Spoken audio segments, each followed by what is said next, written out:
backing.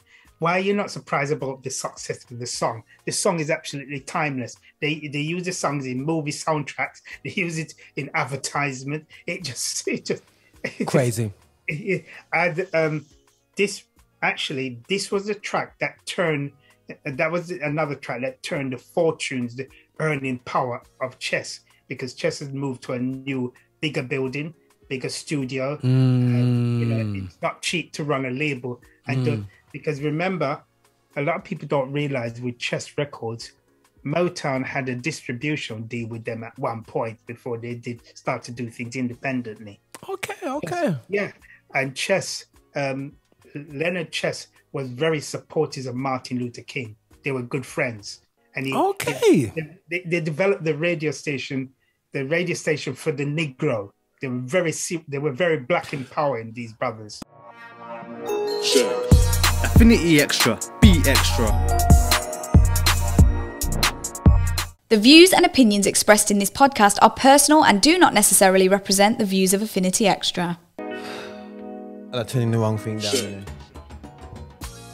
Okay, guys, this is Roger here on Affinity Extra here to celebrate gospel music of black origin, and I'm alongside my brother Kevin Tomlin. And I don't know, Kevin, did I send you a video this week? Said to enjoy this. I didn't it? Oh, sorry.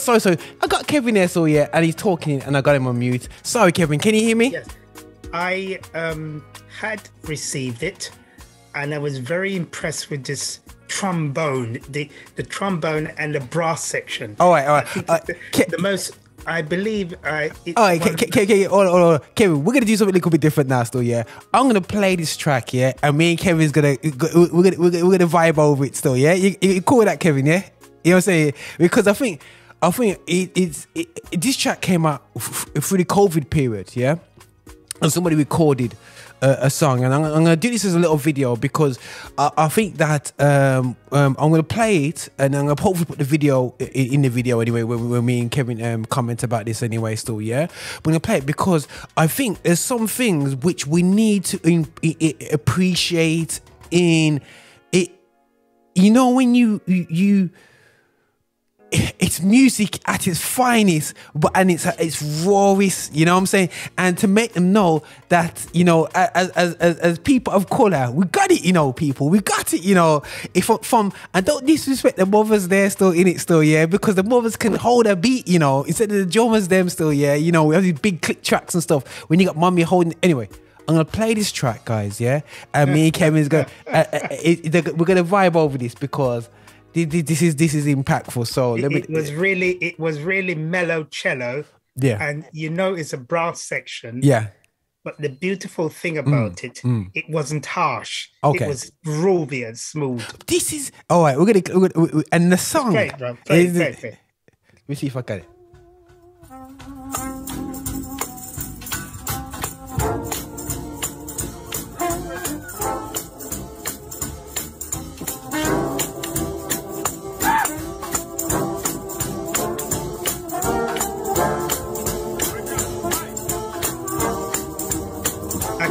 I could hear the strings, I could hear horns, well, horns was a bit, but I could hear the bass line, I could hear the drums, you know.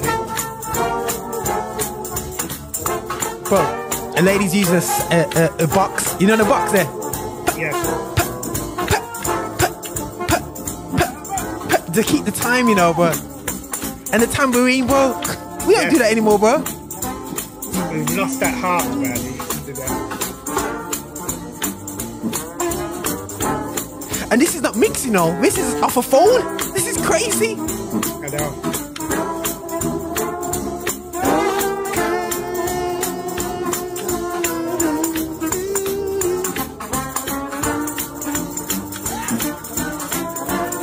Bro, even the screams are intentional. You know what I'm saying, bro?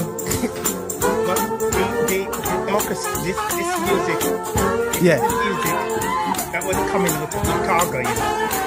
Oh, okay. This is leading me to Chicago, bro. This is leading me. This is kind of music, yeah. Yeah. Oh, yeah.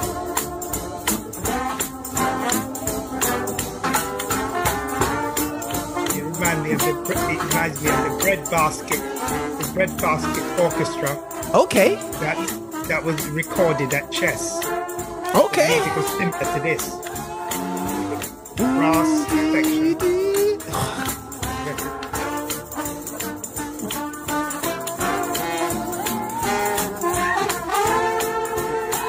Yo, you got a bass tone, just like a running bass, you know, boom, boom, boom, boom, boom. Yo.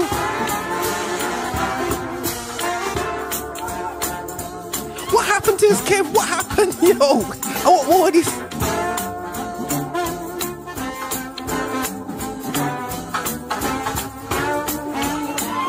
Innovation, brother, innovation.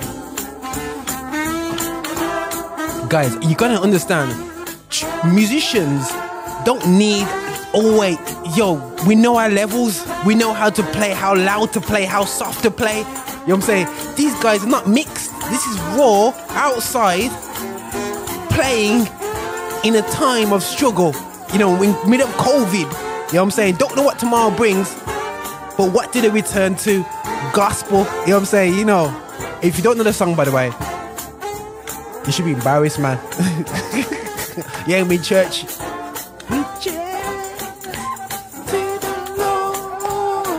Come on. You gotta get that hymnal, whether it's banner, whatever hymnal it is. But Kevin, every time they go around, there's a slight difference, and it's significant, but it's subtle at the same time. You know what I mean? It's like they step it up every time. Right. As they get further, Roger, as they get further into the groove of the song, and they can syncopate with each other, they got to another level. Raising the bar. Yeah. And this is majority. This is a true brass band. We're not talking about brass on the keyboards, guys. A true brass band. It's raw stuff. This is what it was like in the early days in Chicago and Philly and all those places. Okay. You know? No synthesizers, just raw stuff. And you notice it's not hard. Yo. Very mellow. Notice? Listen, man. The tambourine still keeping that time, brother. Right.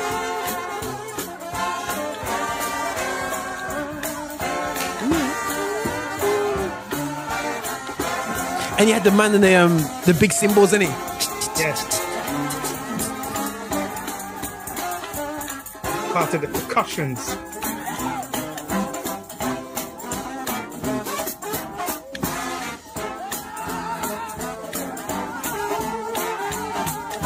He ad lib. Yo. Yeah.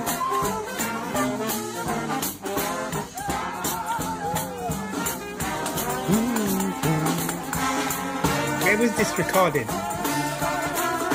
Bro, it was just recorded. I think it was at a funeral or something, in the middle of COVID, and the video has gone viral, bro. Somebody just recorded it on the phone, bro. This is our people, not big production, bro. Everyone get your instruments out, man. Let's celebrate somebody's life, man, and just this is how we do it.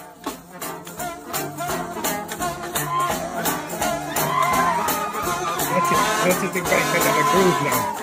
Johnny's got another groove.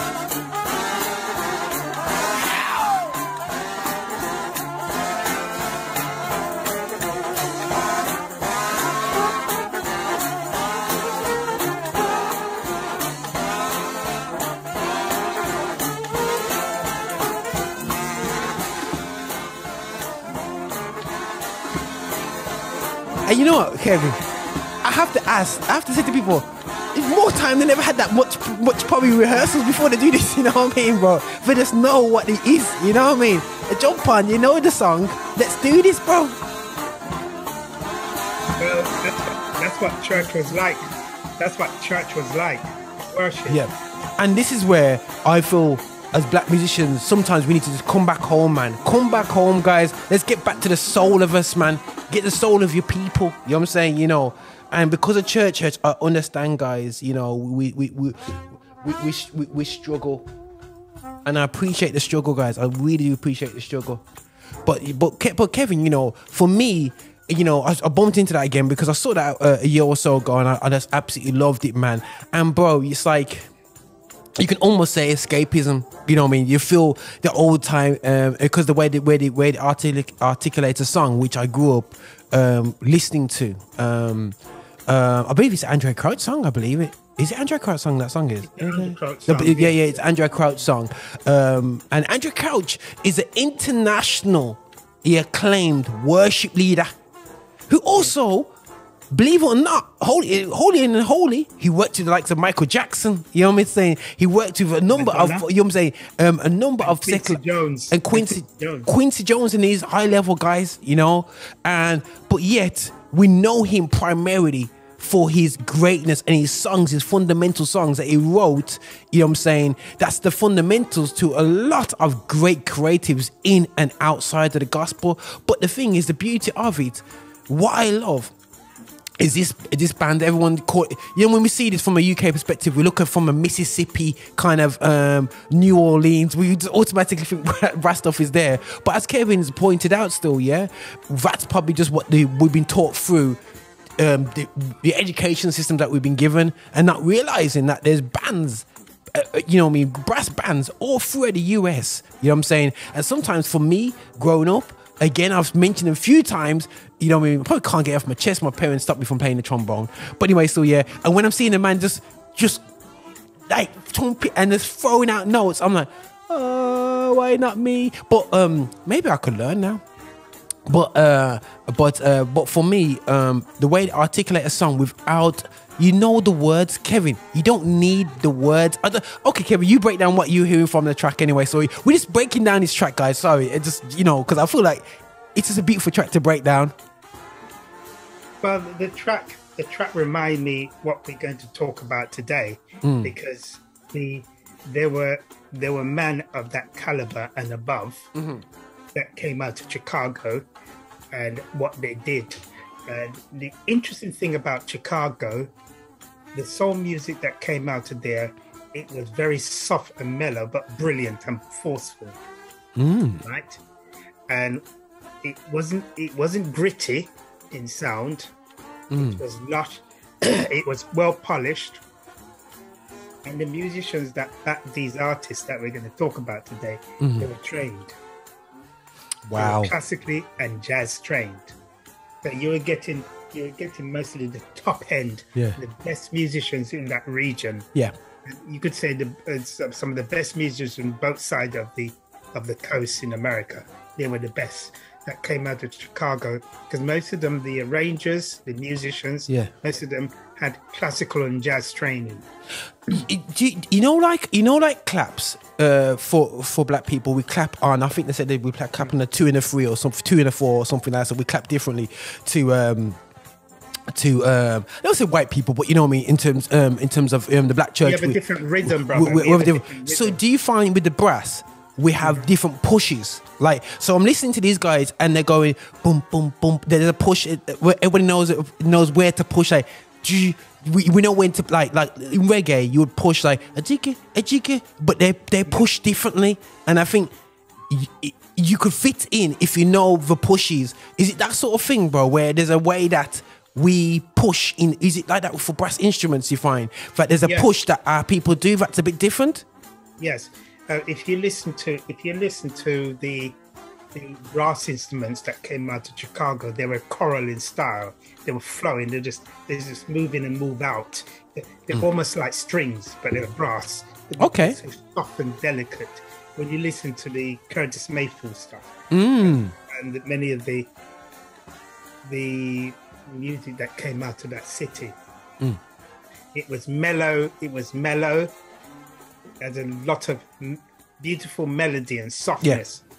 But you know it was brass. It wasn't hard hitting. It was smooth. And that's what I heard in that music. It was really, but you could hear the bass line. This thing is, you could hear the strings, because they were doing things. But you can hear, bro, this is strange. You can hear the words. This is a sort of song where the brass band plays and the brethren don't need to sing. You know the words, you know what I'm saying? It's that. And this is what we call, guys, this is where, you know, if you're a musician listening in, thinking you listen to two elderly people getting gassed over old music, you could be correct there. But you have to understand, we're pointing out to you what musicality brings to the table. Yeah, music. There's space for you to sing on this track, and there's enough there for you to hear, for you not to sing. That's how powerful this how they play this song. You don't need to sing on this to know the words. You know what I'm saying? Yeah. Okay, the musicians that was playing there understand space. It's called space. You know what to do in between that space, and you know when to pull back, and you know when to come in to take it to another level. Yeah. You can sing on top of this. Virgin could carry on playing, bro, and you could have somebody sing on top of this, yeah. And you could have a choir, bro, and they wouldn't have to.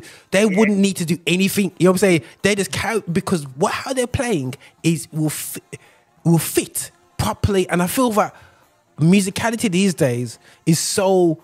That's not these days. I think and some of the disciplines that we haven't handed down properly is a discipline of when to play and how much to play and how, and so to enjoy the space, enjoy the pause, know when to play, you know what I'm saying, and know when not to play, you know what I'm saying. So for me, that's something which I want to see more of with our people. But guys, I thought I'd start off with that brass scenario just to give you guys, just I know it's an old piece, you know what I mean. People will say, "Oh, I seen that long time ago, heard that track," but the thing is, I think you're hearing a classic track if you're listening in. That if you did not know, okay, go on. Let me just clarify when you said an old track. Yeah. People can say, old track, it was recorded some time back. But the thing about the track has been interpreted by an orange brass section. Now the brass section bring new life to it. I know exactly. After when I hear the introduction and going and then start to build up, I knew what the track was. I knew, because the way they were playing it, they start to open up the groove, and they can punctuate, they can spell out in sound what they're talking about, and sometimes they go off into different grooves and swings. And then they pull back and then get back in order. And what is fascinating about it is the percussion, that steady beat. The lady, I would love to meet that lady. She was giving it. She was keeping it. She was keeping it together. She was keeping it. It's a lady just sitting down there, and she's tapping this because it called a sand. What do we call them? Box, like a box. Yeah, we used to laugh. Percussion because it's a Congo.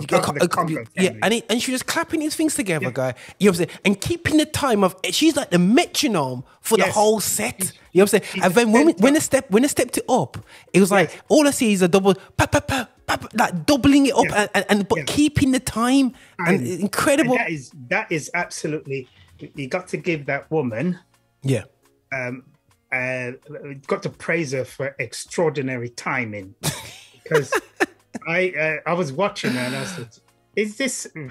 I've actually sometimes forgot that's what church used to be years ago. Yeah, 100%. We forget. That's what we forgot, because it was like that, and people. Sometime I've been in church, as we talk about church music, where the preacher didn't need to preach. People came in and they were actually impacted so much that they left. The issues that they came in with was solved. They got new strategy. They got new revelation, and it was basically how the music was operating at the time. Bro, listen, man. We used to clap. The claps. I know when doing some of the research that I've done, people identified a lot of the top musicians. Remember, just clapping was the part of developing their musicality, because at the front row, a whole row will be clapping and everybody will pick what they do in their clap. Some people do the clap like that. Some people clap like this. You know what I'm saying? And people clap on just the basic time, and some people do the... And everybody was... Then all of a sudden you got like different claps are making absolute rhythm.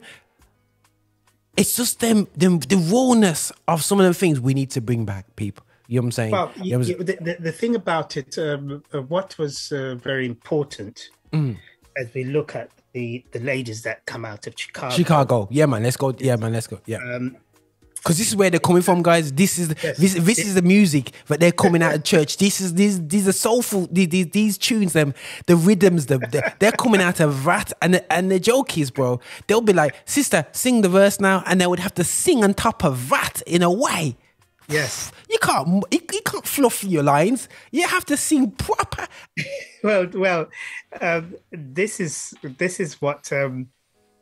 When you look at Chicago was the first city in the Union and the only city where there was a succession of female hit-making tracks. And, more than Motown. More than Motown, more than Philly, more than the West Coast and the East Coast cities. They had... and women weren't free. It isn't like it is now, guys, for black women back then still, guys, because, you know, I'm afraid, you know, and this is all seriousness, you know, women to this very day, within a black, I could talk from a black community perspective, have been the one to raise the family. The one who had the responsibility as the man, as the black man has struggled, for the role. They struggled to put food on the table. You know what I'm saying? They have been incarcerated unnecessarily. Yes. They have been brothers and uncles and have been taken out unnecessarily by the system. And sometimes they have done wrongs, but a lack of identity, they're misguiding their community as black men. Yeah, and without that, the black women have had a lot of, had to do too much. I tell you, when I look at the black women, they struggled in the US. I love them to bits. I can't really, when I think what they had to do to keep a family together. 100%. I mean, it's the sort of struggles, that the scars and the emotions that when you think about the music that came out of these projects, because if you look at Chicago, you had the various different projects where these people live. Yeah. And you had these people that come, these women and men come out of this project and put music on the map that is timeless. They can't even. I tell you what's interesting about the Chicago music in particular. I looked at in the UK at what you call certifications. Yeah. Mm-hmm. And apparently, Etta James, these are Chicago music. Etta James have 8 certification that is original Chicago hit songs, that is running from 100,000 copies in albums, 200 to nearly 500,000, over 500,000 in singles. And these are Chicago classics that come out of Chicago, right? And this is just her. And listen to this. When you compare it to the US, she only has 2 certifications. And compared to the England, because what has actually happened, this is what is unique. Go on. This is what is unique. A lot of those music that was, even Diana Ross, we're just changing over a bit. Diana Ross has one of her greatest hits album has gone gold recently again. She come over, she's back in Europe, and one of her body of her work has gone gold. So this is what's interesting, is that the younger generation is starting to revisit these old archives. Okay, I got you. Yeah, if they want to measure up their standard. Yes, of course. Study these masters. Yeah. You can't, I've gone far back. I was talking to my editor, and we've gone far back to look at the Mavis Staple of the Staple Singers. Oh. Because when we look at her early stuff, we can tell the soul influence from that. Because they originate from Chicago, but the dad but the dad's from the South that moved up on the Great Migration, which we talk about a lot, guys, because that's right. Significant. The black migration to the North. They're very significant. And what we need to understand, these ladies, most of these ladies actually brought their musicality and experience and struggles to the industrialized city. Listen to that. They brought their struggles to industrialized city. A lot of them sometimes their fathers pass away, or their fathers was struggling and they had to spend long hours away at the shipyard. Yeah. And some of them get injured. All kinds of different things happen. Unfortunately, some of those women were physically, emotionally hurt and probably molested or whatever. Yeah, for real. There's a lot of sad stories here. Yeah, man. But I tell you, when I listen to Betty Everett and Etta James, and there's another one called, they call her Sugar Pie, Tanto, the Tanto. I saw her on a video. This lady, I saw in a video. I'm jumping the gun, but I'm going to go back in order. Okay, I saw her in a video at 76 years old, doing this soulful dress. One of her classic hits that was on Chess Record. And when she did it, you wouldn't believe it that this woman was 76. The amount of energy that she was demonstrating, the amount of energy that was coming out of her and her band. I said, hang on a minute. Whoa. Crazy. And this particular track that she was performing came out in 1964. Jeez. So let's just go back a bit. Cool. I mean, let's go back to William Manders. Come. Let's go back to the beginning. Yeah. Let's go back to the 50s when Etta James was beginning to emerge. Well, not so much Etta James, but Mavis Staple and her father and the Staple Singers. Crazy. This may be the last time. When you listen to this track, you can hear the soul. It's gospel, but you can hear the soul coming out. The way she used her voice, the pain, and you can hear how it would have possibly influenced Aretha Franklin and so forth. So she was like as if the template of this serious music. You know, you got tracks like "I've Got a New Home." Okay. Yes, it's gospel, but you can hear the soulfulness in it. Yeah. And then you got things like "Help Me, Jesus." The way I've never heard, I've heard, but she's one of the first female singers I ever heard that in her teens sings like she's 30 to 40 years old. She's just singing. Oh, and the way she moans and groans. I mean, she was a trailblazer. Look. Okay, and this is another one. A hard rain's gonna fall. I mean, she's talking some serious life. And the other one, Stand By Me. That's another one. And Cloudy Day. And Cloudy Day was probably one of the first best-selling singles that come out of the VJ record Black Hole label. Most of these tracks is from VJ, the Black Hole label. This is operated from the 50s, bruv. From the 50s. From the 50s. And this is, guys, this is coming out the World War. And I must admit, a quick question, Kevin, asking you from a black music historian's perspective.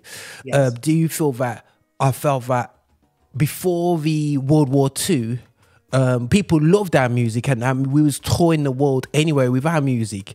But I felt like, from my perspective, is that we took more ownership after World War II of our platforms. It wasn't a case where before the World War II, we were more time allow the appropriation of basically, I would say, thieving of our gifts and talents. We allow, we've seen runs of a lot of things where they paint their faces black and they'll play the music that we've created with, and then you have a lot of our guys back in straight perm in their hair to make them look more white, and whatsoever. And I just felt like that we didn't own our journey before World War II.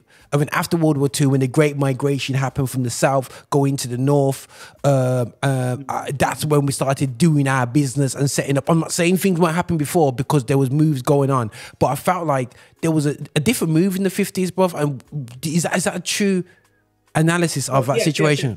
There's a trueness going on, even what was going on with Sam Cooke when he opened his label and publishing out on the West Coast. And there's another guy who established record companies like Fury and so forth in New York. I can't remember his name. I think it's Richard Roberts, but Black Brother. So you had budding entertainment entrepreneurs all going, you know, and different things. Some of them might have a one stand situation where they were operating from the back of a room and so forth. But the thing about it, what we have today with the Jay-Z's and the P. Diddy's and so on, is what these Trail Brothers did. Yeah. And when you think about it, they did it on very small budgets. Sometimes, I mean, VJ Records' first loan that they borrowed was from a pawn shop. And with the pawn shop, they built a business. Listen, they built a business that by the time it went into bankruptcy, it generated about $15 million. If you think about $15 million from the 50s to now, that's a serious money, dough, bro. But you know, bro, that is serious money for a black-owned label before Motown kicked into gear. So going back to the women that you're talking about, the women that were now fighting the stereotype of being women, and fighting the abuse of women, and the reality shows, guys. If you actually realize the stories of our grandmas from the Caribbean, there's untold stories that we're not being told. So what women you don't want it when it comes to our grandma. You don't want to hear some of those stories because you're weak. You'll probably end up not being in a good shape. You might end up burning a building down. So let's go back and find out two family relatives of certain families. You know, if you can, their family that and there's a lot of things which we don't know about, but the struggle that they face. To know about it. Yeah. Better not to know about it, because you would cry over your grandma and your aunties and so on. And you probably lose a. You could lose him. Yeah, could lose him. I know what they had to go through. Yeah, because I remember some of those women where they tell me they had to deal with to actually survive, even as professional nurses and so on and so on. I said, you got to be. So when you think about these ladies like Betty Everett, one of her first singles that typified as Soul Blue is the Ain't No Gonna Cry. Okay. I mean, when you listen to that track, you can hear the soul coming through. You can hear the prelude for the Diana Ross and the Aretha Franklins, you know, the preparation. And these are all recorded in Chicago. Now, listen to this one there's another one she did before she went to VJ Record, or when she just, Please Come Back, and CJ Records. I think it was an Indian, I'm not sure if it was a black label, but it was a small, because the thing about Chicago is interesting. You had a few people who weren't well known, but had little labels that, you know, had a one hit and so on. Yeah. And the struggle with that, VJ is a real miracle, because it survived at a time when it was able to have international and local national distribution. Because it's another thing that struggled with a lot of black labels, where they will put out a track and the track might be doing extraordinarily well nationally, but it takes so long for them to get back their money for what they spent. By the time they get back their money, they're out of business, because they couldn't pay for their water rate, they couldn't pay for their light bill, they couldn't pay the musicians. Do you follow me? It was so tough. When you look at Chicago is really, and you look at the entrepreneurs that came out of that city, it's a real miracle when you think about it, what they had to. And it wasn't a very warm city, brother, at winter. It was rough. I've heard Chicago's cold. Bro, it's called a windy city, bro. I mean, the wind that comes off the lake. You don't want to be caught there on a winter's night, and especially if you're living outside, if you're homeless. Jesus, bro. Rough time, man. Okay. when you listen to Etta James with Trust Me on Chicago Records and Chess Records, somebody got a hold of me, these classic 62s, 1960, Trust Me. So you find out that from the 50s right around to the mid 60s, okay, there was some serious music. And on average, these music, when they go nationally, a lot of them were doing between $250,000 to $500,000 or 800,000. So they're moving big units. Yeah, man. Units. You know, they were helping to keep these women. You know, when you look at Betty Everett's and Etta James and Sugar Pie, and when we read to Rescue Me by Fontella Bass, that's when soul music, when the females begin to really kick, because the language, the soul had actually meshed, and the musicians had really synchronized. And all the musicians that were trained and developed, they were all college trained and university trained. Some of them had masters. Some of them they had all the string arrangers were classically trained. Wow! So Chicago had some of the best musicians in the business and engineers. Okay, listen to this. Go on. By the time they reached the mid 60s, come on, you have a lady like Betty Everett that had, you've got You Are No Good on VJ Records, 63, 65, You're Too Hot to Hold. And then in 64, go back a bit, It's Getting Mighty Crowded. These are all classic soul female hits that is setting. Some of them are Northern soul classics. They're so good. So you see these females doing soul, yeah? Because we talk about soul, we talk about R&B and whatever. So soul, yeah, because they have a bluish element to it. Bluish, but it's soul mixed with the church. Right. So you find that blues mixed with gospel and produces soul. Yeah. It's like, okay. I like that analogy. It's having a different connotation. It's having a different delivery and experience to the listener.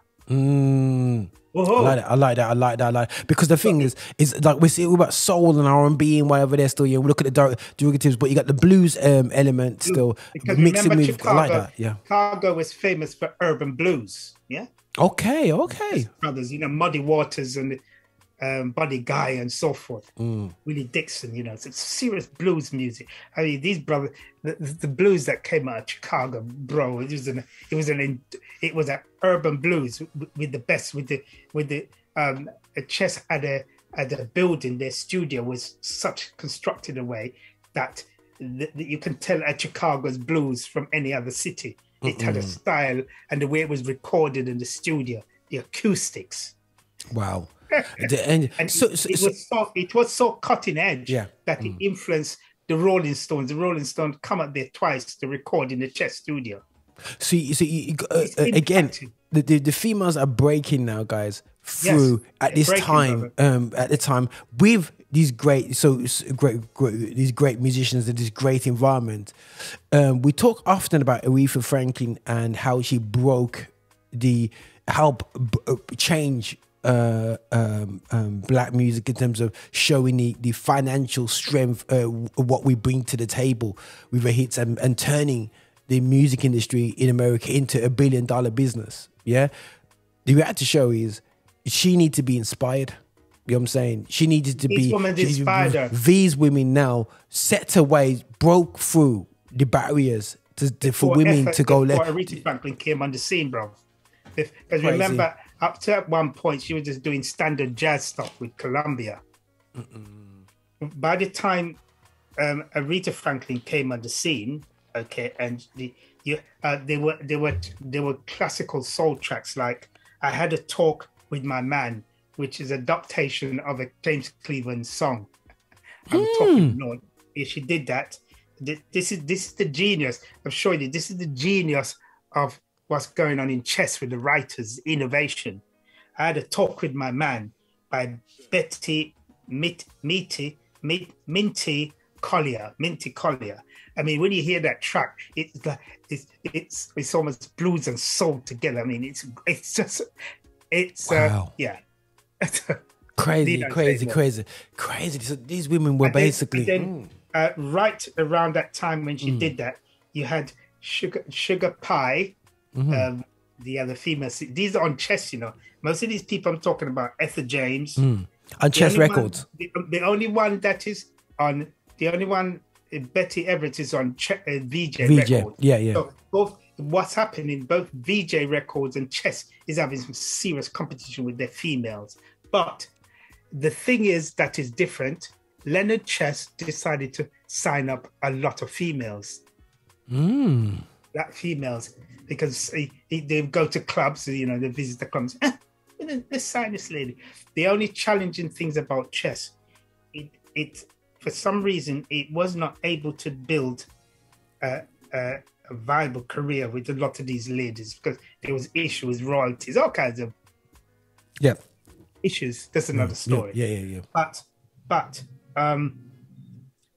what these ladies actually left as sonically in the sonic atmosphere is what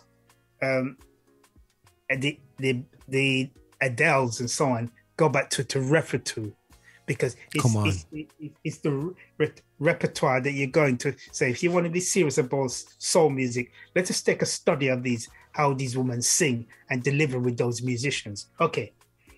Wow. Now, you have to remember, by the time Aretha Franklin got on the scene, many of these hits were close to 1 million copies, you know. So Aretha Franklin, when she had her hits in 67, Etta James had big hits already, long time. What? Right? I mean, okay, I didn't crazy. I didn't feature At Last, at the big band sound. Yeah. But at presently today, At Last is a big hit in the UK. It sold about probably close to nearly 500,000 in the UK. It's done 1 million in the US. This single, which was recorded around 1960, between 1962, bruv. Crazy. And they use it in advertisements. Notice they're using advertisements for swimwear for the Sainsbury brand. They use it in all kinds of different things, in alcohol brands, And let's kick back to the estate as well. That kicks back to the estate. Yes, And the brothers who did it, some of those guys are not around anymore. Yeah. But it's part of their estate. And right?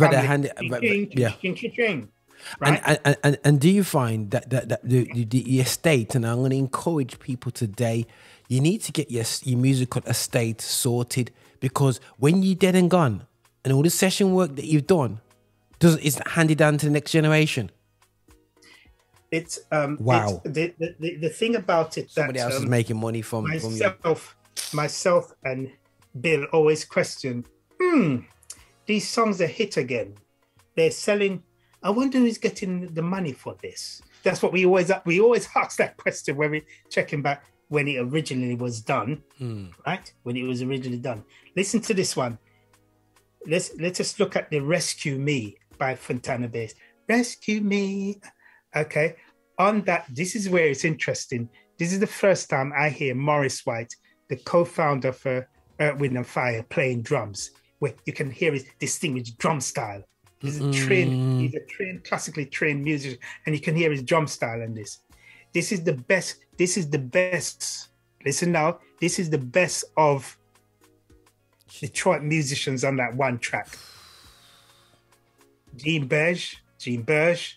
I will talk about these guys, because when you hear what these guys did, it makes you have to put them, and all these guys that are on that track, like Phil Wright, who did the arrangement and did the horn riffs on it. Wow. Right? Every one of these men are high-end musicians. They're high-end musicians. They are the best in the city or in that region. They're top end. And with Charles Stepney, the late Charles Stepney, who was responsible for Earth, Wind and Fire early classical hits. You remember that track by Denise Williams, I want to be free. I want to be free. Okay, yeah. Well, that is a Charles Stepney co-produced track. I mean, this brother, when I talk about him, it will blow. When you talk about his classical arrangement and where he goes in terms of innovation. That's crazy. It's crazy. And again, you know, the women were in the environment, and it'd be great because I know there's a lot of kickback of late as well about, and I want to always make it known, but these women didn't. It wasn't a case of these women came out and all of a sudden it became better. There's a lot of things that were happening in the studios and different things like that was happening. Really made things very hard for women to succeed. We can just have a look at the Tina Turner story alone, you know, and that is not no one-off story. And man, I might think I'm Roger. Why are you cussing after men for it? I said the reality show is you know, there's some jealousy, there's abuse, and these women struggle through this, set the framework and inspiration for the ones that artists that I love, bro, like Mary J. Blige growing up, and all these guys were as much as it was hard for them then. They don't realize, and this is a key thing that I say to people. Somebody said to me, bro, the other day, he said, Roger, why are you going to try to change something that can never be changed? If these women looked and said, there's no point us going to try and sing a hit because it's male driven and all we see is this, so where would women singers here be today? So I'm here to tell you, where there's a fence, climb it. Don't feel no way. Don't think that there's another fence afterwards. If we approach life like that, we wouldn't have a Malcolm X. We wouldn't have a Martin Luther King. We wouldn't have these Maya Angelou. Wouldn't have my girl, the light skin girl with the big afro. I don't know. I don't remember her name. You know what I'm saying? Who caused up trouble. If they didn't think that the fence wasn't worth jumping over, wasn't going over, they would have sat down and accepted. Martin Luther King had a choice whether to be a normal, he had the qualifications to be a lawyer, you know what I'm saying? And they said to him, oh, just go and work in a factory somewhere and just chill out. So he had a choice to go, hold on a second. Oh, yes, master, I'm going to go and do that and become a little pastor and just hold a corner. But he said, no, I'm going to stand up and I'm going to make changes because this ain't right how I'm being treated here. You know what I'm saying? You know what I'm saying? And when he got locked up and for standing up for, you know, being treated for mess. So guys, we're going to realize that, you know what, still, if there's fences to go over for women, young women these days, listen, women have jumped over fences for you. Black women have done that. Yes. Nothing new. Sorry, Kev. Yeah. The thing about it is that what got the musician excited, midst of everything, when they remember on Rescue Me, Minnie Riperton, the famous Minnie Riperton was doing the backing on Rescue Me, you know, the vocal backing. Why are you not surprised about the success of the song? The song is absolutely timeless. They use the songs in movie soundtracks. They use it in advertisement. It just crazy. This was the track that turned. That was another track that turned the fortunes, the earning power of Chess, because Chess has moved to a new, bigger building, bigger studio. You know, it's not cheap to run a label, and because remember, a lot of people don't realize with Chess Records, Motown had a distribution deal with them at one point before they did start to do things independently. Okay. Yeah, and Chess. Leonard Chess was very supportive of Martin Luther King. They were good friends, and they developed the radio station for the Negro. They were very black empowering, these brothers. But and that's another thing what I realized. Record labels invested into media platforms because they knew the power in it. So Sony Records, don't get twisted, guys, own radio stations. They don't put the name on it. They don't put the name on it, but they own it because they know the power of it. And this is my biggest confusion when we're looking at the UK Christian music scene. The lack of ownership or responsibility the music element, the music creation element have towards music media is absolutely laughable. When that is a crucial element of the growth of music and celebrating and supporting and pushing your music is having people on the ground, whether you agree or disagree with what they're saying. It's important for us to support them because them are the groundwork for the future. Yeah, the thing is that when you look at a track like Rescue Me was so good that it was nominated for a Grammy Award for Best Contemporary Vocal Performance Female. Rescue Me. That's how impacting it was. It was number 4 on the Hot 100 charts, you know, singles charts. Wow. It sold, brother. It really. I think by the time the dust was settled, it sold a few million. Wow. It was a runaway. Just, whoosh. And this is beautiful thing is, guys, we started as a people to take ownership of the platforms and we started taking ownership of the production.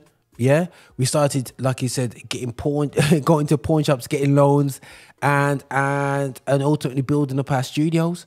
And you know, and we need to learn from this. You know, I have to celebrate the women. But sometimes we look at the Aretha Franklins and base a whole history mark on them. But there's trailblazers before herself.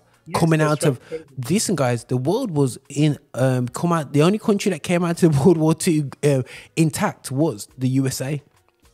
Yeah, this is another thing that I keep on saying to people, and it's is that the USA is the only country in the Western world where blacks became serious creative entrepreneurs. Yeah, at the level where they created. You know, can you imagine you had 2 successful record labels in succession, VJ Records, right?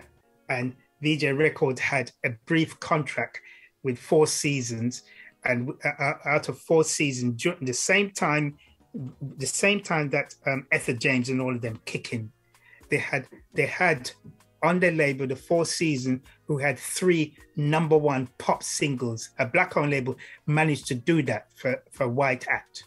Jeez, crazy. And then at the same time, they created a #1, 2 #1s for the Beatles. And selling millions. So we've got something to celebrate. We're important. On top of that, what's that? We have been part of the growth, and nobody wants to tell our story. So this is what this platform is about, guys. It's telling our story. Yeah, because our story has been missed. Now, again, if you think, guys, why are these guys ratting on about about importance? Because if you don't really think it's important, we put this up and put it onto YouTube. We put it up there because in the future, it's seeds to sow into the generations to come. Because when you've been told constantly, that we have just been on the stage while but while the European nations have created platforms for it, no, we have created hits. We have created platforms. We've been part of creating platforms for white artists. We've been working together, black and white. You know what I'm saying? From the 50s and feel no way to produce beautiful, crazily cool music. You know what I'm saying? And there's brothers out there who are white, brothers out there that are Asian, you know what I'm saying, that have come together and help us produce some amazing pieces of work, which is our music of black origin. But the reality of the situation is that we have had the part to play, not only on the stage, but also off the stage. Yeah, and we have to realize that myself, as somebody who's not on the stage, this is great to see inspirations of people creating businesses, successful businesses, you know what I'm saying, but they can live off from generations because of their great work in the 50s and 60s. 100%, bro, my brother. What else do you want to close on, bro? Well, we close on the fact with Fontella Bass, the mid 60s, and then we'll start next week with the Miss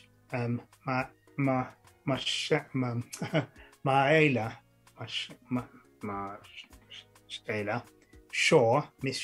Oh, Miss Shaw, yeah. But we'll get it right. We're getting that, and then that's where another set of level of music in the latter part of Chess record. You know, Ghetto Woman and so on. I mean, you talk about, this is where the musicians at Chess have reached another level now, where they're doing innovations that is a total envy to the world, where they're using strings and horns in a way that is completely different, bro. They reached a level of maturity that they were serious high end. Actually, people don't know that things were so kicking so much at Chicago that artists was coming from out of town, both in the UK and and around the US, to get piece of the pie, because the sound you can't. And when you think about it, how the musicians who were involved in this, involved with them, many of them were eventually worked with white artists as far as the UK, like the Phil Collins of the world and so forth. Wow. Yeah. But anyhow, that is another story. But next week, as I said, Rescue Me was the defining moment where Chicago started to develop a soul music that was on power to the Motown and so forth. Wow. It was truly authentic. It was an authentic Chicago soul. So guys, we just touched base on the Chicago sound and the early trailblazing women of the Chicago sound, and it's real important to salute them through their struggle to this very day of being within the world, as you see, because of chauvinism and so many different things that went against them.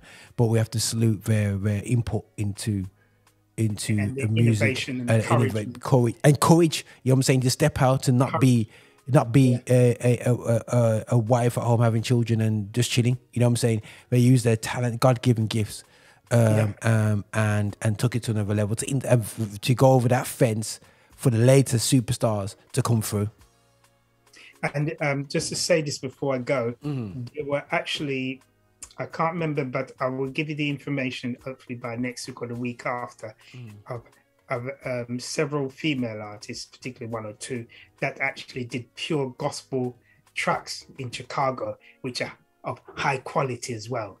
Very Chicago has some of the best gospel tracks in the business. Well, we can see that with the staple singers.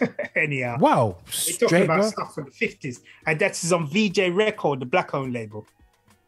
Okay, yeah, that's true, yeah. No, 100%. So this is part one, as I said. This is part one. Yeah, actually showing the brilliance of the musicians that work between these ladies, the extraordinary brilliance of a Riley Hamilton, a brilliant classically trained string arranger, and you had Johnny Pate, a master classically trained as well, and also a lecturer at university. So these men were involved in academia as well. You know, not ordinary men. These men actually practice what they preach. Yeah, man. Yeah. No, 100%. 100%. And one of the people that they inspired these women is I'm gonna play right now is Kelly Price. Yeah, she got. Right. You know what I'm saying? She's singing this song. It's called Healing, and we're gonna end on that for today's show. Kevin, nothing but love. Thanks for coming in, getting the knowledge. I know I started a bit different today with that brass thing, but I thought we just get ourselves, you know. Well, the brass thing is fine because that's what it reminded me of Chicago. Yeah, man. It's just exactly that groove. Yeah, man. Yeah, man. And then, I'm gonna let you listen to a track later. Yeah, cool. Hit you over to me. Yeah, no, man. But listen. Guys, nothing but love. Kevin, thanks again. And we're going to end off on this track.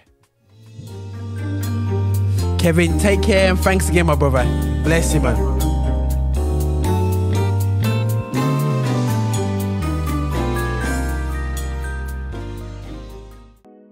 Hey, this is your Bishop from Rock Solid. Thank you so much for watching us on YouTube. Thank you so much for clicking and subscribing and also sending these videos to other people as well.